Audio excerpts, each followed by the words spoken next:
Hi, and welcome to Leaders in Lending. I'm your host, Jeff Keltner, and I'm joined today by Upstart's Vice President for Government Relations and Regulatory Affairs, Nat Hoopes. Nat, welcome to the podcast. Thanks for having me, Jeff. Yeah, thanks Happy to for be on. joining us. I appreciate it. I had to twist a few arms to get you to come and join us here. It's I'm a hard one to book. Well, I appreciate your making the time. We talk to a lot of lenders out here on the podcast, but I do know that everybody's got their eyes turned towards DC. The recent election, the change in administration, and now change in leadership at some of the regulatory agencies is. I know every banker is kind of trying to figure out what's coming down the pipe. How do you think seeing things changing in Washington after the election in November? Sure. Well, you also have all of that change in DC juxtaposed against the dynamic of the kind of everlasting COVID response, right? Mhm. Where people are, stuck in an environment that has been, highly unequal in its outcome in terms of Mhm. how people have suffered under this pandemic and been impacted, frankly, depending on whether you're a frontline worker versus, a sort of knowledge economy worker. And, Mhm. and so all of that disparity, I think, really put a really sharper focus on the change where you also have Democrats taking control of the White House, both the House and the Senate.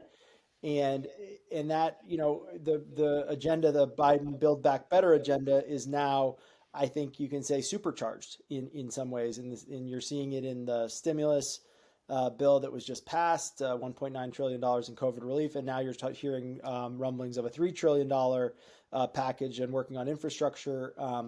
And so that's a lot of change to sort of digest all at once. And then you're not even throwing in the regulatory change. So you mentioned the regulators. We don't even have an appointee yet at the OCC. We don't have an confirmed appointee at the CFPB. The FDIC is a commission, will be under more of a kind of divided leadership for a while. But Mhm. there is a lot for lenders to grapple with, and that's just at the federal level. Not to mention the state level, which is Yeah. obviously its own set of things and responsive somewhat to the federal environment. What do you think consumer lenders are mostly keeping their eyes on in terms of what's coming down the pipe, coming out of those various government agencies and groups? Yeah, I think that the big question is going to be whether you see a return of a lot of the Obama era economic policy and regulatory policy that a lot of the you know lending community saw stood up in the wake of the Dodd-Frank Act in Hmm. 2010, responding to the last financial crisis. A lot of those names and faces and approaches are very familiar, and so I think that would be a place for the regulatory agencies to head. That I think a lot of the lending community, while they see challenges and some headwinds and some maybe more strict or detailed oversight of some of their Hmm. programs, they're comfortable with in the sense that they know what to expect. I think if you see a departure from some of those approaches or people named to these posts that take the agencies in some very different or unexpected directions, that's when I think regulation becomes much more of a sort of frontline or a top line concern that's no longer sort of something that Hmm. you always are dealing with in the background, but isn't top of mind for a bank leader. What do you think are the major areas where you expect kind of a return to more Obama era like, if you will, kind of oversight? And where do you are there areas you see forthcoming, like major departures from what that looked like, where maybe we see a different kind of regime or set of concerns or specific areas that maybe you expect a tighter degree of scrutiny over?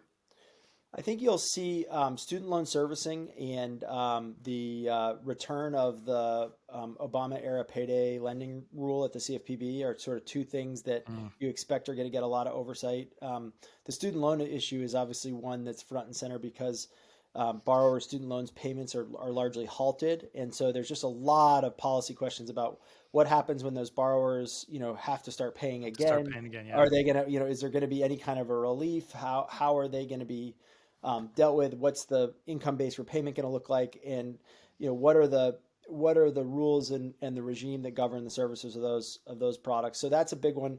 Um, to a lesser extent, I would say auto. There's always going to be a lot of healthy oversight of auto lending, just because it's the third largest, category of credit, but behind mortgages and student loans. It's a product that everybody needs. They have to get to work every day.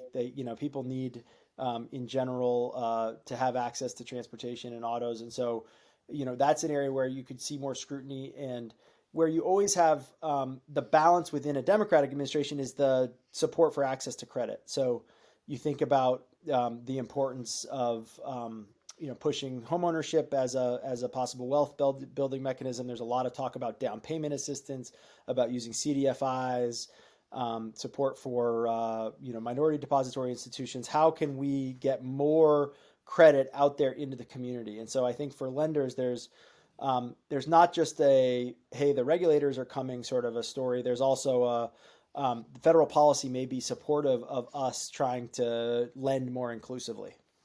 Interesting. Do you see an openness? I mean, we've obviously at Upstart had a number of conversations with various agencies around kind of alternative underwriting techniques that can potentially expand access to credit. Do you see that kind of diving deeper into how that's overseen, or what the rules of the road are for kind of expanding techniques or data points being something that the agencies take up in the vein of helping broaden access to credit through some of these mechanisms? Yeah, I could see them trying to maybe do something to expand on the 2019 alternative data statement. The regulators jointly, the CFPB, the OCC, the FDIC, and the Fed jointly put out a statement that was very supportive in general of that, use of alternative data. It also said, you need to oversee the use. If you're going to be using it, you need to make sure that you're overseeing it in a safe and sound manner, and the models are performing the way they're supposed to. And that it is really helping you include more borrowers. So I could see them doing more with that. I could see them doing more, trying to provide a little bit more certainty for AI and ML models. That's been something Governor Lael Brainerd gave a speech in January about AI and ML, and possibility of sort of taking comment from the public in that area. But all of those are, avenues for potential exploration that would be helpful, to the use of a company like Upstart. And now you'd mentioned auto lending, and I'm curious what you see coming down the pipe or the conversations you're hearing. I know that there have been some temporary things put in place in terms of the requirements around wet signatures or powers of attorney in various states. And it's not just a federal policy issue. It makes your job, I guess, a bit harder, because it's not even just a state by state issue. Sometimes it's a county by county, DMV by DMV level issue for how that stuff's done. But what do you see coming in terms of the focus on auto lending and what that's going to mean for lenders, and what the government is trying to achieve from a policy objective point of view? Yeah, well, what you've seen states do is, COVID has really accelerated the shift to digital interfaces, or digital experiences, and so governments by and large did not want people having to walk out and go to notaries, or have notaries come to their houses if possible. So in places where to perfect a lien and title on an auto transaction, to the extent that was a notary requirement, they're now generally allowing what's called remote notary. And those are either by executive order, or the states have passed a law to allow that. And similarly, a lot of Department of Motor Vehicles are now accepting just DocuSign documents. We all are doing a lot more DocuSigning these days.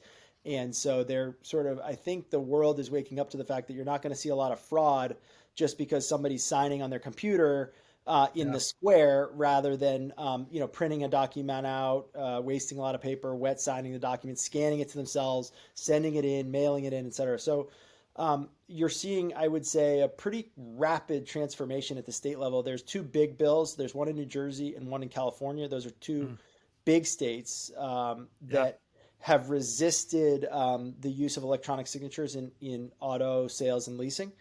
And if those bills pass, that will change. Even if they don't pass, there's a chance that the governors are going to do something to sort of really encourage the DMVs to accept those kind of electronic signatures, just for a whole host of reasons, as I mentioned, environmental, health, et cetera. There's just a lot to argue for the electronic experience. Interesting. How are you seeing state like regulators, grapple with these kind of rapid changes? I mean, you talked about some of these easing of restrictions. Are there other things you're seeing? I mean, it's interesting. You comment on the adoption of digital technology, and every bank that I talk to, had a 10-year digital transformation roadmap, and it's now a 2-year digital transformation roadmap, and they feel the need to really accelerate their adoption and kind of deployment of those technologies just to meet consumer expectations, exacerbated by COVID, where maybe the in-person just wasn't available. But how do you see the state bodies dealing with that rapidity of change and kind of adapting to the kind of ever-changing reality that's facing, banks? I mean, in the case of electronic signatures, they don't have to do much. I mean, they could accept the documents still in paper form. They just have to accept it's just got to have the little DocuSign box, Yeah, and yeah. sign digitally. But people, I think lenders are happy to mail those papers in. I think more broadly, regulators are now, there's been a major shift where technology, whether you upgraded your technology, I think regulators are a little bit agnostic. Now it's sort of seen as a risk factor if you don't update your Mm. technology, right? Like it's a risk to the bank that you're just going to get left behind if you're not able to, do digital account opening, offer loans that you want to offer online, either to small businesses or consumers. And so to me, I think it is accelerating. COVID has accelerated it even more. And some of it is there's an opportunity, I think, right now to leap from, hey, I just want that button on my website so that somebody who wants a loan can apply for one, and I'm Hmm. quote unquote with the times, to realizing that if you're going to actually, um, if you're going to do any meaningful volume in some of these product Hmm. areas, you're going to actually have to leapfrog from that to, working with a partner, probably somebody like an Upstart, to acquire the customer online, to have somebody send you, a lot of people who want to apply for loans or looking for loans on Credit Karma or Lending Tree. All of us are out there comparing prices and trying to get the best price. And so Oh, yeah. anybody who wants a loan, an auto loan, a personal loan, wants to shop around for what the bank best rate they're going to be able to get from a bank, they're going to go and try to compare. And so that's where, the customer really is. And so if you're a bank looking to upgrade your technology, you're going to need to be able to handle all those things, not just, have an option for somebody to apply on your bank website. Now, this is what I didn't actually give Nat this question in advance, so he's gonna ask. But I know you came to Upstart from the MLA, from a kind of trade association for online lending companies, and you spent a lot of time in DC. What is it about the financial services industry specifically in terms of government affairs that attracted you, and what attracted you from leaving more of a trade association role and coming in house at a particular player in that space in terms of your own career progression? Sure. I started in investment banking and private equity way back when, and that's kind of, I started it with a real interest in finance.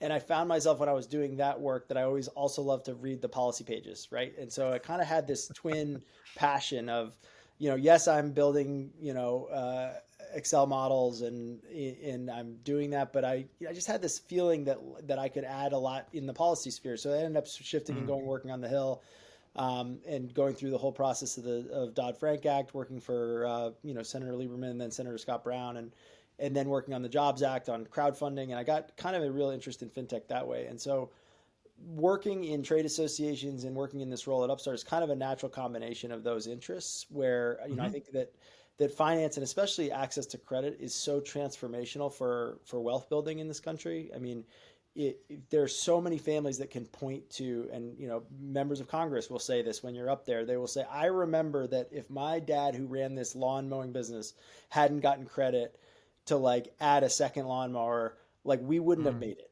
And they remember those moments where credit was everything to them. And that's literally the difference between, in many cases, building intergenerational wealth, is whether or not at critical times in your life you were able to access credit to do something, whether it was buy a first home or build a business, or in some cases just take control of your financial life. And so that's what I think that my passion is really around that twin, like getting people access, but making sure that it's equitable and that it's available, if possible, to all parts of society.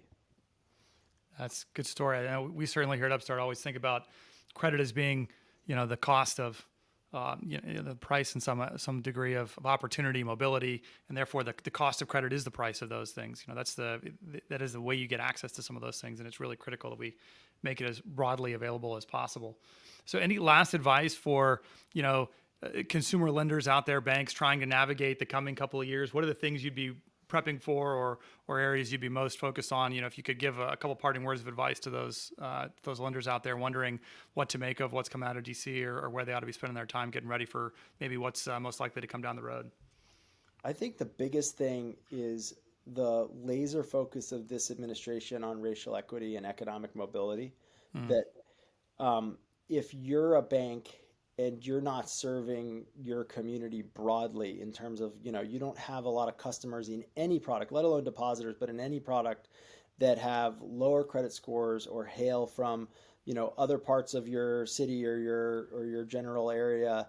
I think the regulators are going to start to nudge you in that direction. Like, you have a mandate as a bank to serve the community, and that's not just the Community Reinvestment Act, but just more broadly, what are you doing in the community? And I think most banks are right there and mission aligned. Banks are the ones who sponsor your Little League, right? Banks are the ones that are there in the community. They see themselves, but in this shift to a digital environment, it's put a lot of the chips in the hands of the largest institutions that often have the best technology tools or the biggest brands on TV. And so a lot of people end up, banking with institutions that are far away. And I think that some of the partnerships between fintech firms and community banks or regional banks has that opportunity to level the playing field. It gives an opportunity for a bank that isn't of the giant size and scale, that has all of the technology offerings, to partner and then deliver an experience that's best in class very quickly, and to compete and hold on to those depositors, or go find more, or lend to more people within their community without, and doing it safely with good outcomes. So that, to me, I think would be my biggest advice, is that I think regulators are going to start to ask, not just in the context of CRA, but overall in the context of, how does your bank fit within the community that you operate in? That's a really interesting point. I came into the financial services space from the technology space, and maybe had watched a few too many movies about Wall Street, Wolves on Wall Street, and whatnot. And I think your message about the mission alignment is right on point, because I've been really surprised how much closer to George Bailey most of the bankers I talk to are than the kind of visions you get coming out of Hollywood about ruthless Wall Street types. And I think the goals are aligned, and I think you're right. It's a question about how do we help those banks find the ways to serve those communities better, because the desires there, the capabilities are there, and I think it can be a real differentiator.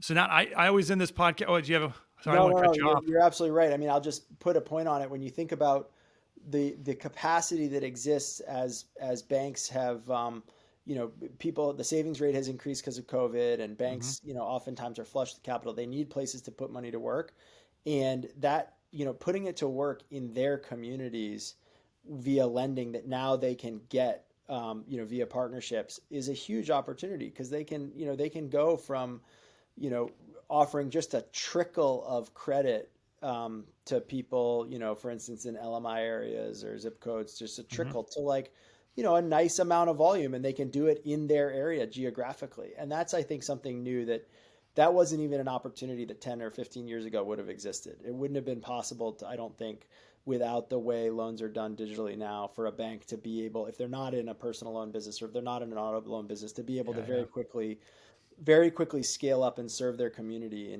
in credit.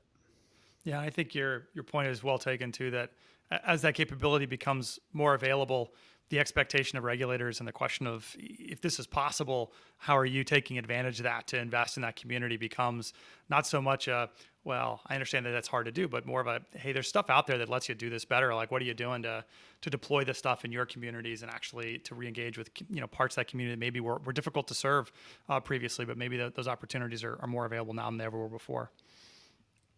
Absolutely. All right, Nat, as I was going to say, I always have the same three questions, so I'm going to have to modify them a little bit for you today that I end this with. So my first one, what's the best piece of career advice you've ever gotten? The The best piece of career advice I've ever gotten. This is like the lightning round, Jeff. You gotta like, yeah, It on is the a spot. lightning round. The best piece of career advice I've ever gotten. I would say, don't don't be afraid not to follow the herd. Don't be afraid not to fall. All right. Yeah. So like think for yourself. Use Think for use yourself. your own common sense. Don't just do the thing that everybody else is doing. All right. I like it. Don't do the thing that everybody else is doing. Think for yourself. My second question, the lightning round. Nah, the lightning strikes twice. What's the best government relations advice? I usually ask people about consumer lending, but you're in the government relations side of the business. What's the best GR advice you have? People will never forget the way you make them feel. Just People. like you cannot replace the way people like what yes, you can navigate, you can have the greatest GR strategy, you can hire the best lobbyists, the best consultants, you can have the greatest white paper, and if the experience of working with you as a person makes people feel just not good, you're not going to have a great outcome. So like it's all about being transparent and trustworthy and having people believe that you're not just bringing them credible information, but that you're there to be a resource and that they can trust you. All right, I like that. This is good. I'm gonna have to write that down and share this with my kids for their own career advice. And my last one: what's your bold prediction for the future? Can be banking related, government related. I'll let you choose your own adventure on this one, but give me a bold prediction so I can bring you back in a year and hold you to whether or not you got it right or wrong. I hope that we're going to see a great convergence where like banks that are small and doing what I mentioned, sponsoring the Little League, helping people, are able to do more and more sophisticated things so that they start to, in some ways be able to operate and compete with quote unquote Wall Street. And that would be the moment when I think you'd start to see that the consumers would see their bank brands all the time because they'd see them in their inbox with novel advertising, Mm-hmm. right? Because they'd be advertising the way the sophisticated big banks do. They'd see them in their social media feed. They would see them in their offers of loans of credit, like in their area. That you would see it would be much more likely that the offer of credit that a consumer would get would be from a Mm-hmm. local bank because somebody would be smart enough to connect that local offer with somebody there. So that's my hope, is that it's sort of my bold prediction for the future is that you're going to see a relocalization as people emerge from COVID, that they're going to be connected and want to be connected to their community, and community banks have a chance to be tied in with them in that way using new technology. Wow. My only other one is that I truly believe that we are going to have another Tom Brady Super Bowl victory. Well, one of those is maybe easier to measure than the other, but I like the two predictions. Tom Brady, you're going to be a little bit divisive with that one, I think, Nat. But I love the revitalization of the kind of community banking segment and the reactivation of that. And competition with the big banks is something I think we all would love to see. And is that one I hope to see right. We'll have you back on to measure it. So, well, Nat, I appreciate you joining us today. Thanks so much for your time, and we'll have to have you back again later. Thanks, Jeff. It's always great to chat. Talk to you soon. Talk to you later.